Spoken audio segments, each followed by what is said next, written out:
बात करते हैं कि एक यूपीएससी इन्फ्लुएंसर क्या होता है या फिर एक एडटेक क्रिएटर या फिर मेजरली यूपीएससी क्रिएटर क्या होता है। अगर आप पढ़ा नहीं रहे हो, यूपीएससी से रिलेटेड गाइडेंस वाली वीडियोस बना रहे हो, है ना, व्लॉग्स बना रहे हो, या फिर यूपीएससी से रिलेटेड जो कंटेंट है वो सजेस्ट कर रहे हो, तो आप एक यूपीएससी इन्फ्लुएंसर या कंटेंट क्रिएटर कहलाओगे। आप सबको ही पता है कि 2019 में मैंने यूट्यूब वीडियोस बनाना स्टार्ट करा था और उसके बाद 2020 आने तक मेरी जो वीडियोस थी वो अच्छी खासी चलने लगी थी। तो वहां से मेरी जर्नी जो है स्टार्ट हुई थी। यूपीएससी के भी फील्ड में दो चीजें होती हैं, या तो आप कंटेंट क्रिएटर बनो या आप एजुकेटर बनो। मैंने पढ़ाया भी है अन अकेडमी जैसे प्लेटफॉर्म पे। यूपीएससी बीपीएससी के लिए मैंने पढ़ाया भी है, अपने चैनल पे भी पढ़ाया है मैंने। ठीक है, अभी भी मैं क्लासेस लेती हूँ, बट मेजरली मेरा जो काम है वो इन्फ्लुएंसर जैसा है, वो कंटेंट क्रिएटर जैसा है, ना कि टीचर जैसा। देखिए, जो टीचर्स होते हैं, ठीक है, उनकी एक फिक्स्ड इनकम होती है, क्योंकि ज्यादातर जो टीचर्स होते हैं वो बड़े बड़े जो प्लेटफॉर्म्स है जैसे अन अकेडमी, फिजिक्स वाला, उनके साथ जुड़े होते हैं। तो उनकी एक फिक्स इनकम होती है, उनका एक फिक्स पैकेज होता है। वो लैक्स में भी हो सकता है, करोड़ों में भी हो सकता है।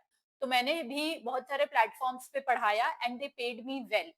जब आप एज एन इन्फ्लुएंसर काम करते हो अपने चैनल पे, आपको मेजरली डिपेंड होना होता है कोलैबोरेशंस पे, प्रमोशंस पे। कई बार ऐसा होता है कि आपको प्रमोशंस बहुत ज्यादा मिलते हैं।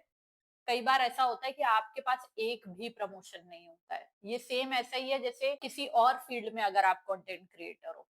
ठीक है, तो मेजरली जो, अगर आपका व्लॉग्स का चैनल नहीं है, आप कंटेंट क्रिएटर हो, तो मेजरली आपको डिपेंड होना पड़ता है प्रमोशंस पे, कोलैबोरेशन में। सेम विथ मी, या फिर कोई भी और अगर यूपीएससी क्रिएटर, यूपीएससी इन्फ्लुएंसर होगा तो जिस हिसाब से आपकी ब्रांड वैल्यू होती है, जिस हिसाब से आपकी फेस वैल्यू होती है, उस हिसाब से आपको पैसा पे किया जाता है। अब बात करते हैं कितने व्यूज पे कितने प्रमोशन मिलते हैं या फिर कितने पैसे मिलते हैं। देखो, मैं ऐसे लोगों को भी जानती हूँ जिनके बहुत ज्यादा व्यूज आते हैं, लाखों में व्यूज आते हैं, बट वो जो बड़े एडटेक ब्रांड्स हैं उनके साथ एसोसिएट नहीं होना चाहते या फिर उनको अपने इवेंट्स में इनवाइट नहीं करते। मेरे चैनल पे हालांकि बहुत कम भी व्यूज आते हैं, बहुत वीडियोस पे बहुत भी है, लेकिन फिर भी मैंने हर एक प्लेटफॉर्म, हर एक चैनल, जितने भी बड़े एडटेक है उनके इवेंट्स अटेंड किए हैं, और वो पेड इवेंट्स अटेंड करें ज्यादातर सबके।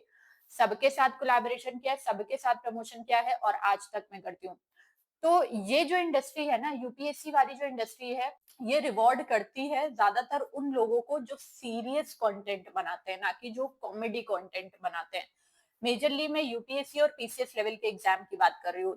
अगर आप यूपीएससी में चाहते हैं इन्फ्लुएंसर बनना या कंटेंट क्रिएटर बनना, तो आपको अपनी इमेज जो है एक सीरियस रखनी पड़ेगी। क्योंकि अगर कोई कॉमेडी ही कर रहा है हर टाइम, तो उसे यूपीएससी वाले ना अपने इवेंट में बुलाएंगे, ना ही तो अपना प्रमोशन वो उसे देंगे। क्या आपको एक यूपीएससी इन्फ्लुएंसर या फिर कंटेंट क्रिएटर बनना चाहिए या नहीं? देखिए, पहले आपको अपना full wholehearted effort UPSC crack करने में देना चाहिए, सबसे पहली बात। ठीक है, और अगर वो नहीं हो रहा है, तो फिर अगर आपको परमानेंट इनकम चाहिए, तो आपको यूपीएससी का टीचर बनने के लिए ट्राई करना चाहिए किसी भी बड़े एडटेक में। तो आपकी वहां से फिक्स्ड इनकम होगी, हर महीने आएगी। हालांकि बहुत सारी रिस्ट्रिक्शंस वहां पर होती हैं, we will talk about that in some other video. लेकिन अगर आप टीचर भी नहीं बनना चाहते हैं, यूपीएससी भी क्रैक नहीं हो रहा है, तो आप एक ट्राई दे सकते हैं कि आप यूपीएससी इन्फ्लुएंसर या फिर कंटेंट क्रिएटर बन सकते हैं।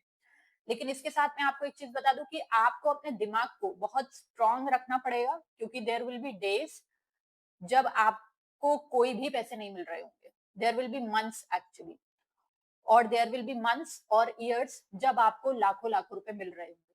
क्या आप यूपीएससी इन्फ्लुएंसर बन के अपना चीजें कर सकते हैं या मैनेज कर सकते हैं? तो मैं कहूंगी बिल्कुल कर सकते हैं, बट उसके लिए आपको रेगुलर कंटेंट बनाना जरूरी है। अपना एक स्ट्रॉन्ग विल पावर होना चाहिए कि व्यूज आए ना आए, मैं तो कंटेंट बनाऊंगा। देखिए, यूट्यूब में हाईज बहुत हाई होते हैं और लोज बहुत लो होते हैं। तो आपको वो स्ट्रॉन्ग अगर विल पावर है, तो ही आप इस फील्ड में आइए, अदरवाइज मत आइए। अगर आपका ऐसा माइंडसेट है कि नहीं, मुझे फलानी डेट को हर महीने इतने पैसे आ रहे हैं तभी मेरे दिमाग को सुकून रहेगा, तो ये फील्ड आपके लिए नहीं है, क्योंकि ऐसा यहाँ पर नहीं होता है। और बहुत ज्यादा मेहनत लगती है। बहुत सारे लोग ऐसे होते हैं जो प्रमोशन करा लेते हैं, पैसे भी नहीं देते। इस इंडस्ट्री में बहुत सारे ऐसे लोग हैं जिन्होंने मुझसे प्रमोशन करवाया और कितने ही लाखों रुपए पेंडिंग है, अभी तक पेमेंट नहीं हुई। That's it for today's video. I hope you guys are doing well. Till then, bye. Take care.